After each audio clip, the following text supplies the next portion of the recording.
오늘 본문은 예레미야 29장 10절에서 14절입니다. 여러분들이 많이 들어서 알고 계시는 본문일 것입니다. 우리 함께 교독하시고 말씀을 나누도록 하겠습니다. 여호와께서 이와 같이 말씀하시니라. 바벨론에서 70년이 차면 내가 너희를 돌보고 나의 선한 말을 너희에게 성취하여 너희를 이곳으로 돌아오게 하리라.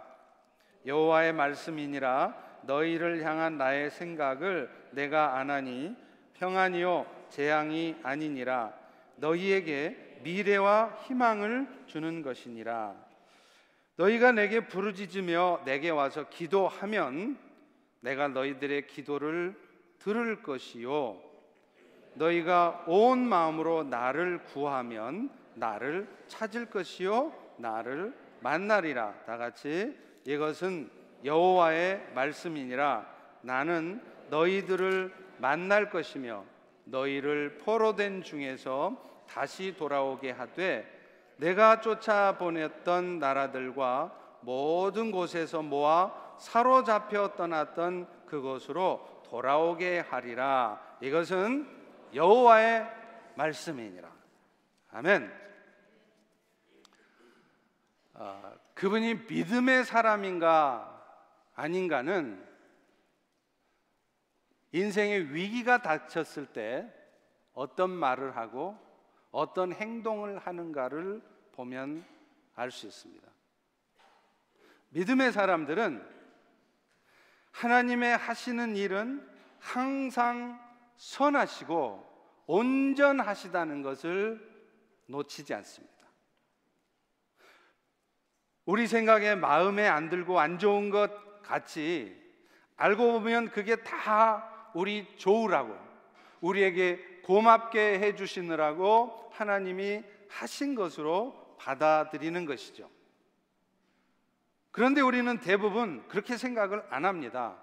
얼핏 보면 재앙 같기 때문이에요. 그도 그럴 것이 생각지도 못한 일이 내 인생에 벌어져서 지금 내가 당장 굉장히 고통스럽고 힘들어요. 그런데다가 앞으로도 이런 좋지 않은 상황이 별로 좋아질 것 같지가 않다면 그것은 영락없이 재앙으로 여겨질 수밖에 없는 것입니다. 오늘 본문의 이스라엘 백성들을 향해서 하나님께서 하신 일도 사실 그렇습니다. 어찌된 일인지 우리 하나님은요, 자기 백성, 자기가 택하시고 자기가 사랑한다고 하는 이스라엘 백성들이 이방 나라, 하나님을 섬기지도 않는 이방 나라 바벨론에 의해서 멸망을 당하게 하세요. 그리고 모든 백성들이 바벨론의 포로로 잡혀가게 하십니다. 심지어는요, 그 남유다의 마지막 왕이었던 시드기야는 두 눈이 뽑혀요. 쇠사슬에 묶여요. 그리고 바벨론으로 끌려갔습니다. 그것뿐입니까? 자기 눈앞에서 자신의 사랑하는 아들들이 다 죽임을 당하는 꼴을 보아야만 했습니다. 이스라엘 백성들도 마찬가지입니다. 그들은 바벨론의 포로로 잡혀가서 오늘 여러분이 이민 와서 받는 자존심 상하는 일, 기분 좀 상하는 일, 이런 일하고는 비교도 될 수 없는 그런 멸시와 천대를 받으면서 살았습니다. 예루살렘에 있을 때는 편안하게 살았던 사람들이 하루아침에 노예 신세가 돼서 흙을 이기고 벽돌을 구워야 살아갈 수 있는 그런 처지가 돼버렸다는 거예요. 그러니 얼마나 자신들의 신세가 한탄스럽고 원통하겠습니까? 얼마나 억울하겠어요. 정말로 그들에게는 재앙인 것이죠. 그런데 지금 예레미야 선지자를 통해서 하나님이 하시는 말씀은요, 지금 이 상황이 재앙이 아니랍니다. 말도 안 되는 말이죠. 하나님은 오히려 지금 이 상황이 이스라엘을 위한 미래의 소망을 이루기 위해서 하나님이 세우신 계획 가운데 있는 God's plan이라는 거예요. 다 같이 오늘 본문 11절을 다시 한번 읽어봅니다. 시작. 너희를 향한 나의 생각을 내가 아나니 평안이요 재앙이 아니니라. 너희에게 미래와 희망을 주는 것이니라. 이 부분을 영어 성경으로 보면 이렇게 돼 있죠. Plans to prosper and not to harm you.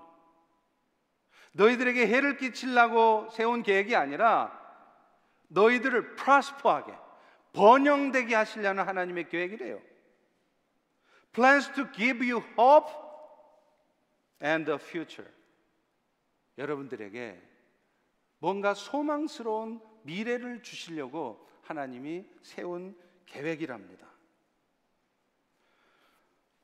우리는요, 이런 상황들이 우리에게 벌어질 때 우리가 가장 먼저 기억해야 될 것은 지금 내 삶에 벌어진 이 일들이 어떻게 살다 보니까 우연히 생긴 일이다.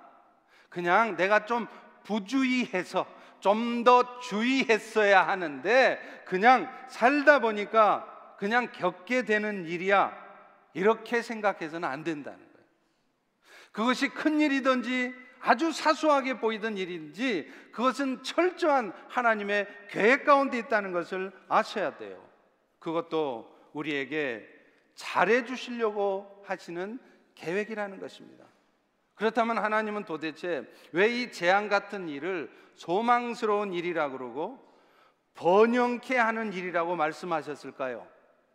그 이유를 알기 위해서는 지금 이스라엘 백성들이 왜 도대체 그들은 바벨론에 의해서 멸망을 당해야만 했고 또 포로로 잡혀가서 그 비참한 말로 다 할 수 없는 그 고통스러운 상황을 겪어야만 했는가를 살펴봐야 됩니다. 사실 이스라엘 백성들은요, 자신들이 겪고 있는 이 고생하는 이 상황, 이 일에 대해서 할 말이 없어요. 왠 줄 아세요?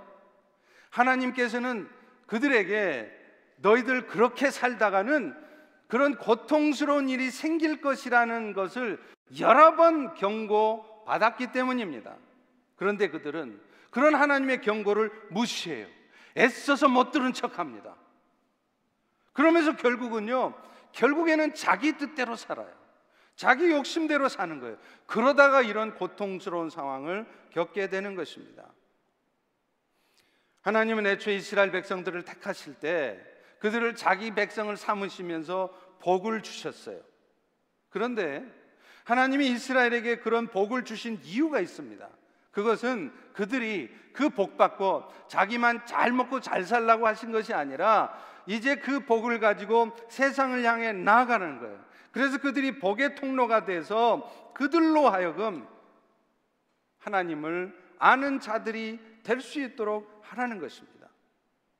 창세기 12장 2절에 보면 하나님께서 이스라엘 백성들을 대표로 아브라함을 부르시는 말씀이 있어요. 여러분, 우리는 아브라함을 믿음의 조상 그러죠. 그러면 우리는 아브라함은 아주 믿음이 좋은 사람인갑다 그렇게 생각을 해요. 그런데 믿음의 조상이라는 말은 그런 말이 아닙니다. 하나님이 택하신 이스라엘 백성들에게 주신 약속의 처음으로, 약속의 머리로 그 하나님의 약속을 받은 사람이라는 뜻이에요.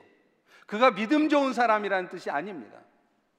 그런데 그 약속의 내용이 어떻게 됩니까? 창세기 12장 2절에 보면 내가 너로 큰 민족을 이루고 너에게 복을 주어서 네 이름을 창대하게 할 것이니 네가 복이 될지라. 아브라함이 똑똑하고 잘나서가 아닙니다. 아브라함이 착하게 살아서가 아닙니다. 그저 일방적으로 하나님께서 아브라함에게 내가 너에게 복을 주시겠다는 거예요. 창세기 12장 3절에 보면요, 심지어는 이런 약속을 하세요. 누군가가 너를 축복해 주면 내가 그 사람을 축복할 것이고, 누군가가 너를 저주하고 누군가가 너를 힘들게 하면 그놈은 내가 손봐주겠다, 이런 약속까지 해주세요. 하나님께서 든든한 보호자가 되주셔서 어떤 녀석도 어떤 사람도 결코 못 건드리게 하시겠다는 말씀 아닙니까? 그런데 하나님께서 아브라함을 그렇게 축복해 주시는 이유가 있어요. 그게 뭐냐면 창세기 12장 3절 후반부에 나옵니다. 땅에 모든 족속이 너로 말미암아 복을 얻을 것이라. 이 말씀은 궁극적으로는 아브라함의 후손으로 오실 예수 그리스도를 통해서 이 온 세상의 사람들이 복을 얻을 것이라는 말씀이에요. 그런데 이 말씀은 더 나아가서 아브라함과 같은 믿음 가운데 있는 하나님의 백성들을 통해서 이제는 세상 사람들에게도 하나님의 복이 부어지도록 하시겠다는 거예요. 다시 말하면 세상의 사람들이 이스라엘을 통해서 복을 받을 수 있도록 이스라엘 백성들이, 아브라함이 복의 통로가 되게 해 주시겠다는 것입니다. 그런데 안타깝게도요, 이스라엘 백성들은 자기 배 불리기에 급급했습니다. 어떻게 하면 내 배가 채워질까를 고민했고요, 이미 배가 채워졌으면 좀 만족해야 되는데 만족을 못해요. 어떻게 하면 더 좋은 것으로 채울까를 고민합니다.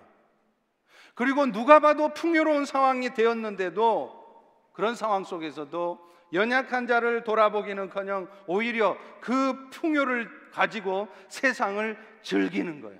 Enjoy life 하는 거예요. 그러다가 결국은 자기도 모르게 원치 않는 죄를 범하는 것입니다.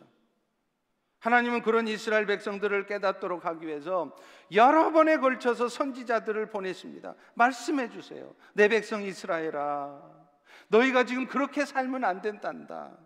너희가 나를 따라서 오늘 또 세상을 섬기고 자신만의 우상을 만들면서 살지 말아라. 그런데 안타깝게 이스라엘 백성들은요, 그런 선지자의 말을 안 들어요. 귀를 닫아요. 애써 외면합니다. 그러면서 하나님을 섬긴다 하지만, 말로는 섬긴다 하는데 실제 삶을 보면 전혀 하나님을 의지하지 않아요. 여전히 자기 노력으로, 자기 실력으로, 자기 생각대로 결국 자기 욕심 가운데만 살아가는 것입니다. 하나님은 이런 이스라엘을 깨닫도록 하기 위해서 그 이스라엘을 바벨론의 손에 붙이십니다. 이방 나라 바벨론에 의해서 공격을 당하게 하시는 거예요. 그런데 너무나도 안타까운 것은 이스라엘 백성들은 그렇게 바벨론의 공격을 받았으면서도 그 공격을 받고서도 여전히 깨닫지 못해요.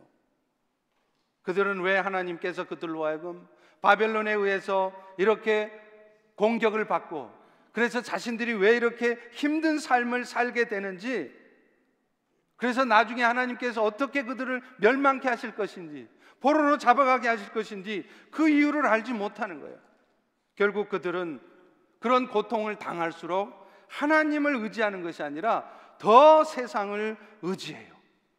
우상 섬기던 일을, 세상을 섬기던 일을 당장에 그치는 게 아니라 도리어요, 애굽을 의지해요. 그래서 하나님께서 붙여주신, 하나님께서 공격하게 만든 그 바벨론을 애굽의 힘을 의지해서 이겨내려고 했다는 것입니다. 사실 당시의 국제 정세로 보면 충분히 이해가 가는 모습이에요. 왜냐? 애굽은 그 당시에 가장 강력한 전통적인 강국이었습니다. 그러니 이제 막 자라나는 신생국 바벨론, 이따위 바벨론 정도는 애굽을 의지하면 그 애굽이 저 바벨론은 박살내줄 거야, 이렇게 믿었다는 것이죠. 그런데 결과는 정반대였습니다. 참담했습니다. 남유다가 의지했던 애굽의 느고 왕은요, 바벨론의 느부갓네살 왕에 의해서 BC 605년, 세계 역사에도 나와요. 그 유명한 전투, 갈그미스 전투에 의해서 무참히 참패를 당해요. 어느 누구도 애굽이 패하리라고는 상상을 못했습니다. 바벨론이 졌으면 졌지 애굽은 절대 지지 않는다고 생각했던 그 애굽이 무참하게 져버리는 거예요. 그래서 그 이후에는요, 애굽은 그 가나안 지역, 그 이스라엘 땅 그 근처는 그 이후의 세계 역사에서 얼씬도 못합니다. 그리고 그것 때문에 나중에 유다의 왕들은 줄줄이 폐위를 당하고요, 결국 마지막 왕이었던 시드기야 왕은 두 눈이 뽑혀진 상태로 바벨론에게까지 잡혀갔다는 거예요. 그런데 여러분, 그들이 이런 극한 고통을 겪게 된 것은 자기들 책임이었어요. 하나님이 주시는 징계 앞에서, 하나님이 주신 상황 앞에서 오히려 겸손하게 하나님 앞에 무릎을 꿇는 것이 아니라 잠시 기도하는 척, 잠시 하나님을 의지하는 척 하지만 결국에는 세상의 방법으로 자기 생각대로 그 문제를 해결해 보려고 했기 때문에 그래요. 이 모든 상황이 참 많이 힘들고 어렵지만, 황당하긴 하지만 먼저는 하나님이 하신 일로 알고 조용히 받아들이지를 못했어요. 그러고서는 자신의 힘으로 어떻게 하든 그 상황을, 위기 상황을 벗어보려고 하다 보니까 나중에는요 더 고통스럽고 비참한 상황에 처하게 된 것입니다. 여러분, 사람이 어떻게 하나님을 이길 수 있습니까? 여러분이 무슨 수로 하나님의 고집을 꺾을 수 있습니까? 그런데 어리석게도 이스라엘 백성들은 그렇게 안 한 거예요. 여전히 자기 고집대로 살아간 것입니다. 오늘날 우리 신앙생활도 그렇죠. 우리는 신앙생활을 하면서 정말로 주님을 의지하고 주님의 뜻대로 따라야 될 상황에서는 결국에는 자기 욕심대로 합니다. 참 묘하더라고요. 작은 일을 결정할 때는 주님 뜻대로 해요. 그런데 진짜 정말로 주님 뜻에 따라야 될 상황, 정말 중요한 상황에서는 자기 욕심대로 해요.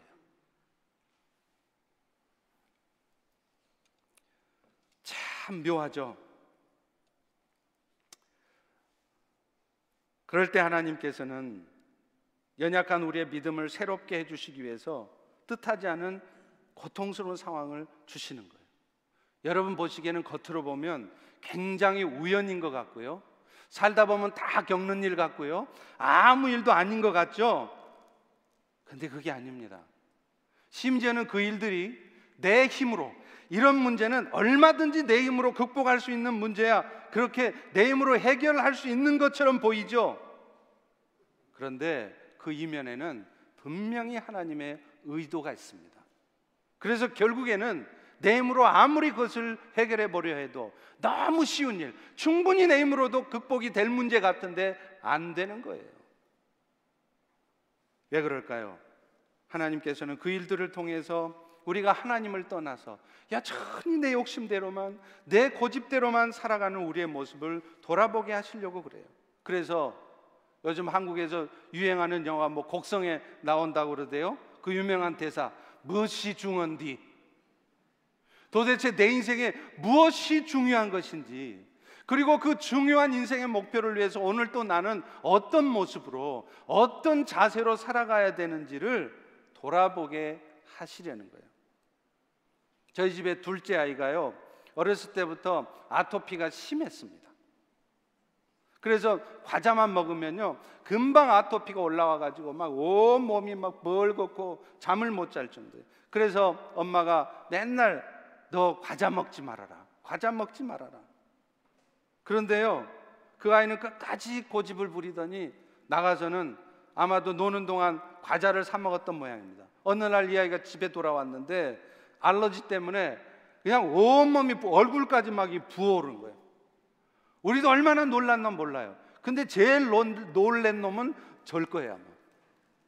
야, 우리 엄마 말 안 들었더니 이렇게 되는구나. 알러지 때문에 과자 먹지 말라는 거 고집 부리고 먹었더니 이렇게 되는구나. 여러분, 아무리 말해줘도 안 들으면 하는 수 없습니다. 경험하는 수밖에 없어요. 그거 더럽대이, 그 시궁창이다, 들어가지 말아라, 만지지 말아라, 아무리 얘기해도 소용없어요. 손 짚어 봐야 돼요. 손 짚어서 진짜 더럽네, 경험해봐야 아는 거예요. 그러니 하나님도 어쩔 수 없는 것입니다. 결국 죄악된 길에서 돌아서고 하나님을 떠나 사는 길에서 돌아서라고 해도 말 안 들으면 하나님은 어쩔 수 없이 우리 인생에 고통스러운 상황을 던져주시는 것입니다. 이것을 위해서 하나님이 쓰시는 방법은 다양하죠. 가장 잘 쓰시는 방법은 내가 그렇게 바라고 소망스러워하는 일이 이루어지지 않게 하시는 거예요. 아무리 노력해도 안 되게 하는 거예요. 묘하게 안 돼요. 또 있습니다. 혹시 내가 원하고 바라는 것이 얻어지게 해요. 그런데 그게 얻어진 게 하루아침에 날아가는 거예요. 나는 이것만 모아놓으면 이야 내 인생 살만하겠다, 천만의 말씀이에요. 뜻하지 않은 일이 갑자기 터져가지고 애써서 모아놨던 건 한몫에 날아갑니다. 여러분 중에도 틀림없이 그런 경험 하신 분이 계실 거예요. 또 있습니다. 뭔가 되었다 싶은데, 그래서 그거 있으면 내 인생이 참 좋을 것 같았는데 나중에 보니까 그것 때문에 내가 더 힘들어지는 거예요. 그것만 되면 내가 참 좋을 것 같은데 그것 때문에 더 고통스러운 삶을 경험하게 됩니다. 그런데 여러분 기억하십시오.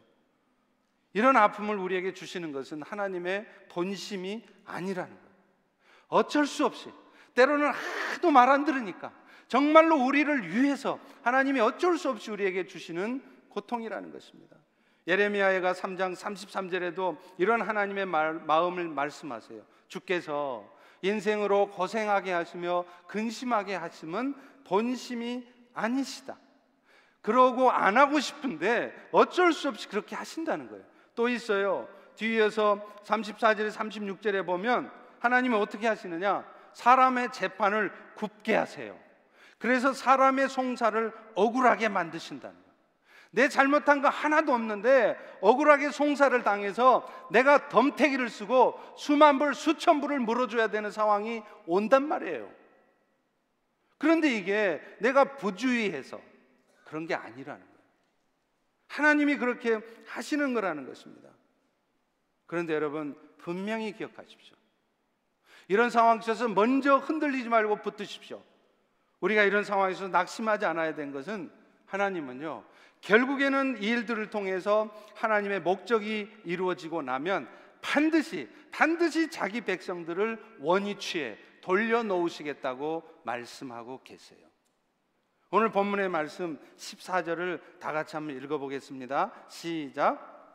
나는 너희들을 만날 것이며 너희를 포로된 중에서 다시 돌아오게 하되 내가 쫓아보냈던 나라들과 모든 곳에서 모아 사로잡혀 떠났던 그곳으로 돌아오게 할 것이라. 지금은 바벨론에 잡혀가 참 고통스러운 시간을 보내고 있는데 하나님이 때가 되면 반드시 다시 돌아오게 하실 것이라는 것입니다. 바로 이런 이유 때문에 하나님은 이스라엘이 바벨론의 포로로 잡혀가는 이 일이 재앙이 아니라고 말하는 거예요. 누가 봐도 재앙 같은데 그게 재앙이 아니라 오히려 형통케 되는 일이요 너희들을 향한 미래 소망이 이루어지는 일이라, 이렇게 말씀합니다. 그렇다면 우리 인생 가운데 하나님께서 뭔가 의도하신 가운데 버려놓은 이 일들 앞에서 오늘 우리가 해야 될 일은 뭘까요? 그것은요 이 일들을 버려놓으신 장본이신 하나님 앞에 나가는 것이에요. 여전히 내 지혜와 노력을 가지고 해결해 보려고 아무리 여러분이 뛰어다니셔도 결국에는 하나님께서 그 문제 해결의 열쇠를 쥐고 계십니다. 그렇기 때문에 여러분이 먼저 하셔야 될 일은 그 문제를 해결하기 위해서 여러분이 애써서 노력하고 수고하고 준비하는 것, 이것이 아니라 더 준비하셔야 될 것은 바로 겸손하게 하나님 앞에 무릎 꿇고 나아가서 내 인생길에 대해서 물어보셔야 돼요. 주님, 내가 지금 잘 가고 있나요? 주님, 제가 지금 잘 하고 있나요? 저는 이것이 잘하는 것이라고 생각하는데 이게 진짜 잘하는 것이 맞습니까? 꼭 물어보셔야 된다는 거예요. 주님, 나는 열심히 산다고 사는데 지금 내가 뭔가 헛것을 붙잡고 그야말로 나중에 보면 헛고생을 하고 있지는 않습니까? 물어보셔야 돼요. 그럴 때 우리 주님은 만나주신다는 거예요. 그래서 우리에게 왜 내 인생에 그런 어려움이 와 있는지, 그리고 그걸 통해서 뭘 하시려는지 그 하나님의 목적을, 의도를 알려주신다는 거예요. 오늘 본문의 말씀도 그렇게 말하고 있지 않습니까? 우리 다 같이 12절과 13절을 다시 한번 읽어봅니다. 시작. 너희가 내게 부르짖으며 내게 와서 기도하면 내가 너희들의 기도를 들을 것이요 너희가 온 마음으로 나를 구하면 나를 찾을 것이요 나를 만나리라. 하나님께서 우리가 하나님 앞에 나가 간절히 기도하고 있으면 하나님이 우리의 기도를 들으신대요. 그런데 여러분, 이 하나님의 말씀 가운데서 우리가 분명히 기억해야 될 게, 살펴봐야 될 게 중요한 게 있습니다. 오늘 본문의 말씀을 잘 살펴보시면 우리가 하나님 주시는 인생의 고난 앞에서 나아가 간절히 기도하면 하나님이 우리의 기도를 들으신다고 그랬지, 그 기도에 응답해서 내 인생의 문제를 해결해 주신다고 약속하지는 않으셨습니다. 그냥 내가 간절히 기도하면 나를 만나 주시겠다고 말씀하고 있지, 내가 기도한 대로 기가 막힌 방법으로 문제가 해결될 거라고 약속하지 않으셨다는 것입니다. 우리가 문제 앞에 기도해야 될 이유는, 내가 그렇게 기도하고 있으면 이 엄청난 문제가 갑자기 해결되어지고 사라지기 때문이 아닙니다. 그 문제 때문에 기도하는 가운데 내가 진정으로 하나님을 만날 수 있기 때문에 그래요. 사실 하나님께서 이스라엘을 깨닫게 하시려고 바벨론의 포로로 잡혀가게 한 기간은 70년이었잖아요. 오늘 본문 10절을 보세요. 여호와께서 이와 같이 말씀하시니라, 바벨론에서 70년이 차면 내가 너희를 돌보고 나의 선한 말을 성취해서 이곳으로 돌아오게 하겠다. 남유다가 멸망당하고 예루살렘의 성전이 무너졌던 때가 BC 586년입니다. 그런데 이스라엘이 바벨론으로 다시 돌아오자마자 예루살렘의 성전을 다시 건립했던 때가 BC 515년이에요. 수학 잘하시는 분 빼보세요. 몇 년입니까? 정확히 70년입니다. 그런데 중요한 것은 뭐냐? 이 70년의 기간을 이미 하나님은 그들이 바벨론의 포로로 잡혀갈 때부터 정해놓고 계셨다는 거예요.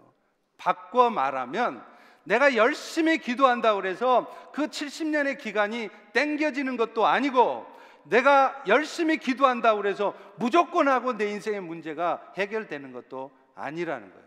그리고 더 중요한 것은, 하나님은 이미 우리에게 고통의 시간을 주실 때부터 그 고통을 해결할 것까지, 해결될 수 있는 방법까지 내가 모르는 사이에 또 다른 곳에 이미 준비하고 계셨다는 것입니다. 오늘도 여러분이 지금 겪는 인생의 문제 앞에 많이 힘드시죠? 고통스러우시죠? 그런데 여러분이 모르시는 가운데 하나님은 이미 여러분의 인생의 문제를 해결할 해결책을 또 다른 곳에 이미 준비하고 계세요.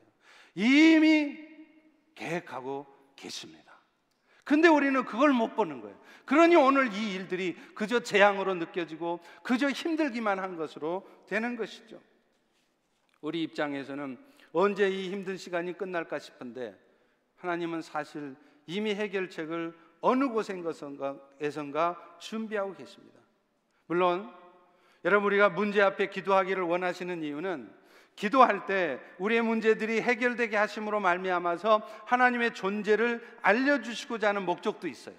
그래서 내가 아무리 풀어보려고 해도 안 되던 일이 정말로 기도했더니 풀어지는구나, 진짜 하나님이 살아계시는구나, 그러면 내가 앞으로는 어떤 상황 속에서도 맨날 힘들다고만 하고 맨날 불평만 하고 어떻게 하면 맨날 이 문제를 해결할까, 내 힘으로 풀려고 애쓸 게 아니라 하나님을 의지해야 되겠구나, 하나님 앞에 나아가야 되겠구나, 그걸 깨닫게 하시려는 목적도 있습니다. 그런데 사실은 하나님이 정말 우리에게 기도하기 원하시는 목적은 따로 있어요.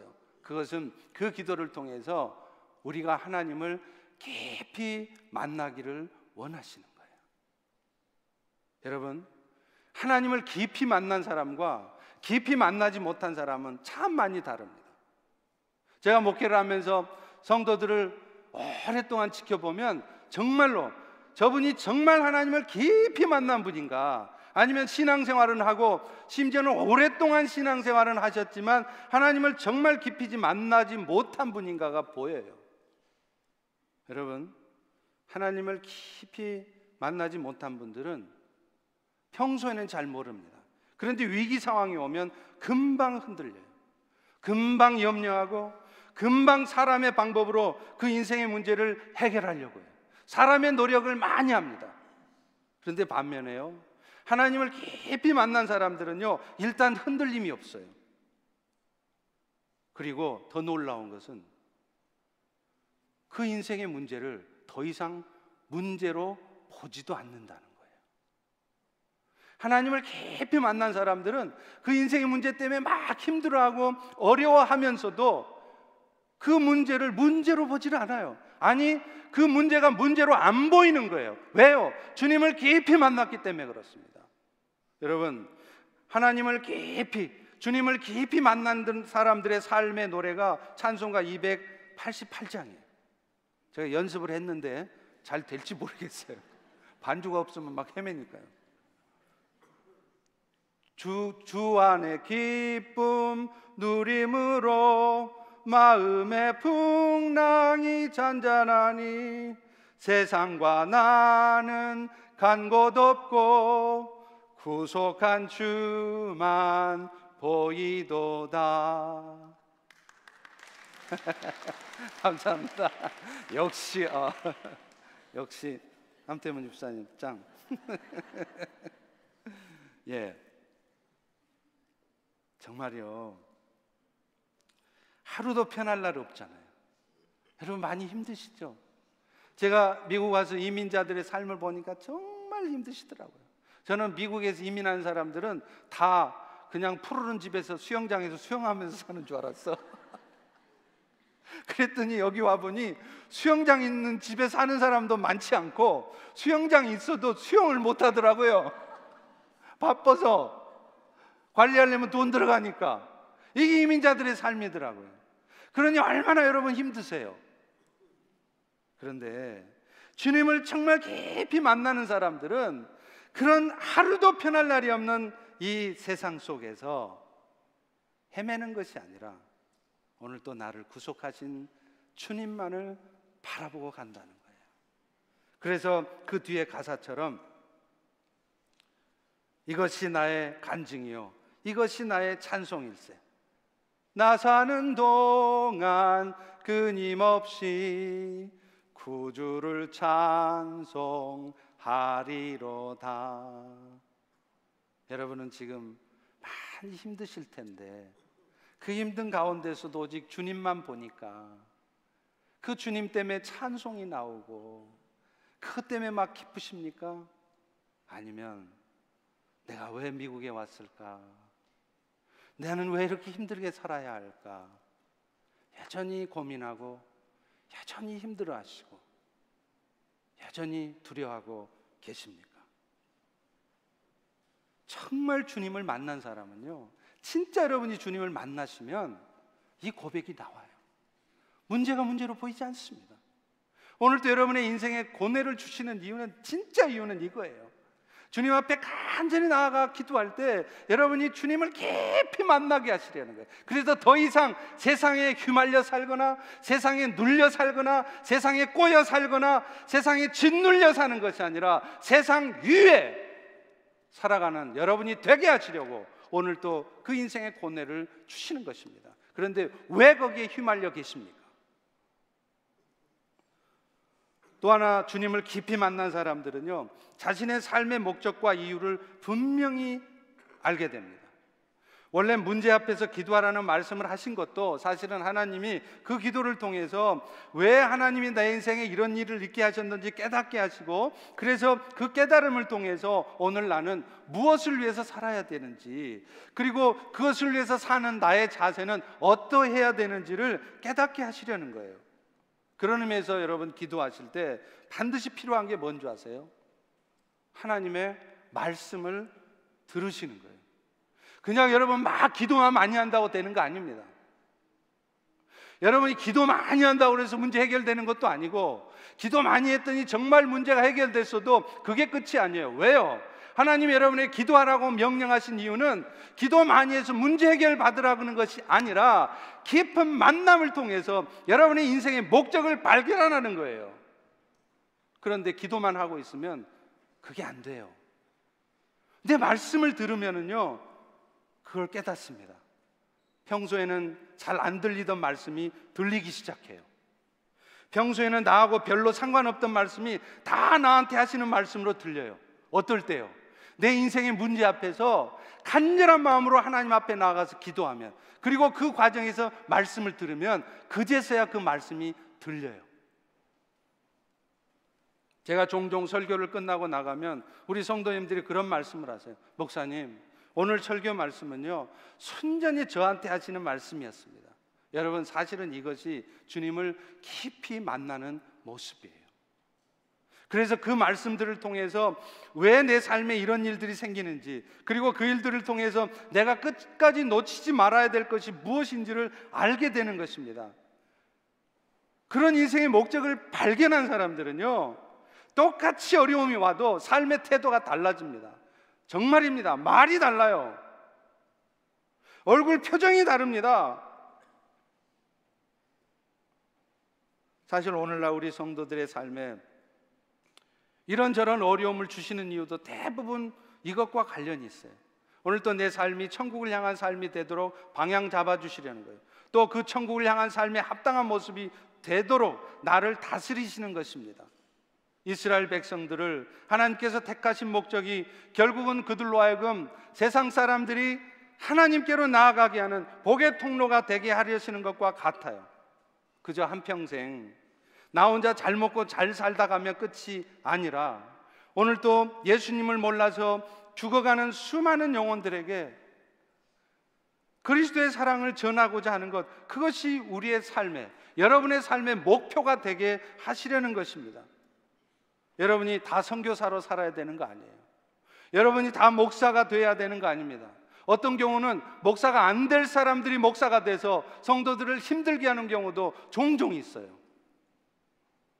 여러분, 다 선교사하고 목사하려고 하지 마세요. 물론 하나님의 특별한 부르심이 있는 자들은 하셔야 됩니다. 그러나 아무나 부르지 않으십니다. 내가 선교사냐 목사냐 그거 중요하지 않아요. 중요한 것은 내가 오늘 또 내 가진 직업을 통해서, 내가 하고 있는 비즈니스를 통해서, 사업장에서 나를 통해 그리스도의 사랑이 세상의 사람들에게, 스페니쉬 사람들에게, 이 주변에 연약하고 소외되고 힘든 지체들에게 전해지는 것이 중요해요. 그런데 그런 삶의 깨달음은 결국 하나님을 깊이 만나는 가운데 이루어진다는 것입니다. 여러분, 언젠가 제가 본죽에 대한 설명을 해드렸을 거예요.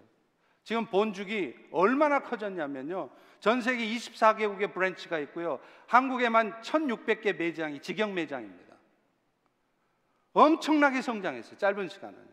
그래서 이 본죽은 이 주신 축복을 가지고 무슨 일을 하냐면 해외 선교 지원을 해요. 그래서 복음화율이 낮은 그런 지역의 선교사들을 도와서 그곳에 교회가 개척되도록 돕습니다. 또 본 월드 미션이라는 것을 세워서 선교사들이 한국에 오면 쉴 수 있도록 20가정이 동시에 머물 수 있는 선교센터를 지어줬어요. 그것뿐입니까? 해외에다가 선교적인 목적으로 매장을 세워요. 그래서 그 나라 사람들이 이 본죽을 통해서 먹고 살게 해주면서 선교를 하도록 만들어주는 거예요. 새로운 선교의 패러다임입니다. 그런데 이것을 이끈 이 최복희 권사님, 하루아침에 이렇게 되지 않았어요. 이분도 원래 믿는 사람이었어요. 신앙생활 잘했습니다. 그럴 때 하나님 축복해서 돈도 벌었어요. 근데 어느 날 갑자기 아무런 이유 없이 망하기 시작하는 거예요. 그렇게 잘 되던 사업이 하루아침에 망하기 시작하는 거예요. 특별히 잘못한 것도 없어요. 그냥 망하는 거예요. 안 되는 거예요. 그래서 그야말로 길거리에 나앉았습니다. 그래서 그분이 다시 한 게 뭐냐면 지하철역 앞에서 호떡 장사. 그럴 때 얼마나 자기가 비참했겠습니까? 하나님, 도대체 내가 뭘 잘못했습니까? 왜 이렇게 나를 훈련하십니까? 힘들어했지 않겠어요? 그런데 그때 그 최복희 권사는 간증합니다. 그 시간들이 자기로 하여금 내 인생의 목표가 무엇이 돼야 되는지를 분명히 확인하고 그것을 붙드는 시간이었다는 것입니다. 사랑하는 성도 여러분, 하나님이 오늘도 여러분 인생에 어려움 주시는 이유는 바로 그런 목적이에요. 하나님 만나서 여러분의 인생의 목표가 이제는 좀 바뀌라는 거예요. 그런데 이런 만남을 위해서 필요한 것이 있습니다. 그게 뭐냐면 간절함이에요. 오늘 본문 12절 13절에도 얘기하잖아요. 너희가 내게 부르짖으며 내게 와서 기도하면, 너희가 온 마음으로 나를 구하면. 여러분, 부르짖어 기도한다는 것은 꼭 소리를 내서 기도하라는 게 아니에요. 그만큼 간절함을 가지고 기도하라는 것입니다. 물론 간절함이 있으면 부르짖게 돼 있죠. 예를 들면 만일 내 아들이 지금 죽어가고 있어요. 근데 내 눈앞에 의사가 지나가고 있어요. 내 아들 살려줄 의사가 지나가요. 그러면 여러분이 그 의사를 보면서도 선생님, 우리 아들 죽어가는데 와서 좀 도와주세요, 이러실래요? 묵상 기도하실래요? 선생님, 우리 아들을 도와주세요, 이러실래요? 남이 시끄럽다고 소리를 지르든 말든 욕을 하든 말든 선생님, 우리 아들 좀 도와주세요 하고 부르짖지 않겠습니까? 여러분, 간절하면 부르짖게 돼 있어요. 그런데 왜 오늘날 교회는 이 부르짖는 기도가 사라졌습니까? 부르짖지 않아요. 간절함이 없어요. 그러니 주님을 만나지 못하는 거예요. 그러니 맨날 헛소리만 하는 거예요. 주님을 깊이 만나시려면 간절함으로 주님 앞에 나가셔야 됩니다. 너희가 온 마음으로 부르짖는다는 게 뭡니까? 다른 어떤 무엇보다도 오직 주님만 구한다는 거예요. 이것도 해보고 저것도 해보면서 하는 거, 그건 주님께만 매달리는 거 아닙니다. 때로는요, 다른 거 다 끊고 오직 주님께만 매달려야 될 때도 있어요. 히스기야가 병들어 죽게 되었을 때 이사야 선지자가 하나님의 메시지를 전달합니다. 이사야 38장 1절입니다. 여호와께서 이같이 말씀하시기를 너는 네 집에 유언해라. 네가 죽을 것이다. 아니, 의사 말도 아니고 하나님이 너 죽는다는데 다 끝난 거 아니에요? 우리 같으면 이제 끝났구나 싶었겠죠. 근데 히스기야가 어떻게 합니까? 포기하지 않습니다. 이사야 38장 2절에 보면 히스기야가 얼굴을 벽으로 향하고 여호와께 기도했다고 말해요. 얼굴을 벽으로 향한다는 말이 무슨 말이냐? 다른 것은 보지 않는다는 말이에요. 오직 하나님만이 하실 수 있다는 믿음과 간절함을 가지고 구했다는 거예요. 여러분, 이게 바로 전심으로 구한다는 거예요. 그런데 가만히 보면 우리는 기도는 해요. 그런데 그 기도가 간절함이 없어요. 오직 하나님만이 하실 수 있다는 간절함이 부족합니다. 그러니 진짜 주님을 못 만나는 거죠. 여러분, 물론 문제를 해결하기 위해서 사람이 해야 될 일을 열심히 해야 되는 거 맞습니다. 우리가 열심히 준비하고 노력해야 되는 거 필요하죠. 그런데 안타까운 것은 우리들은요, 사람이 해야 될 준비만 하고 있다는 거예요. 사람의 준비와 노력만 너무 열심히 하고 있어요. 오직 하나님을 바라보면서 간절히 구하는 일은 별로 안 해요. 그러면서 그저 열심히 기도만 한다고 다 되나? 우리가 열심히 노력하고 준비해야지. 맞아요. 그런데 왜 그것에 앞서서 간절한 마음으로 하나님 앞에 구하지 않느냐 말이에요. 히스기야가 죽을 병에 걸렸을 때 한 일은 좋은 의사 찾아다니는 거 아니었습니다. 좋은 치료약을 구하러 다니는 거 아니었어요. 먼저 하나님 앞에 간절한 마음으로 구했습니다. 그럴 때 어떤 일이 벌어집니까? 하나님이 이사야 선지자를 통해서 좋은 약을 구해다 주시는 거예요. 이사야가 간절히 약을 찾아다니지 않았는데, 아니, 히스기야가, 하나님은 이사야를 통해서 약을 주셔서 종처에 바르니 병이 낫더라. 그것뿐입니까? 덤으로 예루살렘 성을 지켜주시겠다는 약속까지 해요. 이사야 38장 5절 6절입니다. 간절히 기도했더니, 오직 여호와께만 기도했더니 병도 낫고 덤으로 예루살렘 성까지 지켜주시겠다는 거예요. 오늘 우리 성도들에게도 이런 간절함이 필요합니다. 스가랴 선지자에게 하나님께서는 순금으로 된 등잔대 환상을 보여줬어요. 그런데 그 등잔대 바로 옆에는 두 감람나무가 서 있습니다. 그 감람나무에서 나오는 감람유가 그 등잔대가 계속 불이 타오르도록 기름을 공급해 준 거예요. 여러분, 우리는 세상에서 빛을 발해야 됩니다. 그런데 미안하게도 우리 실력으로는, 여러분의 노력과 의지로는 절대 빛을 발할 수 없어요. 기름 부으심이 필요해요. 성령의 기름 부으심이 있을 때 여러분은 비로소 빛을 발할 수 있습니다.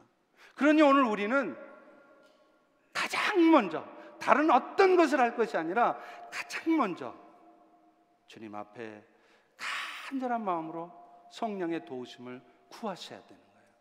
그럴 때 주님이 여러분을 만나주시고, 여러분이 주님을 제대로 만나면 이제는 더 이상 문제가 문제로 보여지지 않을 것입니다. 그래서 오늘 또 천국을 향하여 하나님의 뜻에 무조건 순종하며 그렇게 담대하게 나가게 될 것입니다. 이런 은혜가 우리 모두에 있기를 축원합니다. 우리 다 일어나셔서 보라 하나님 구원을 찬양하면서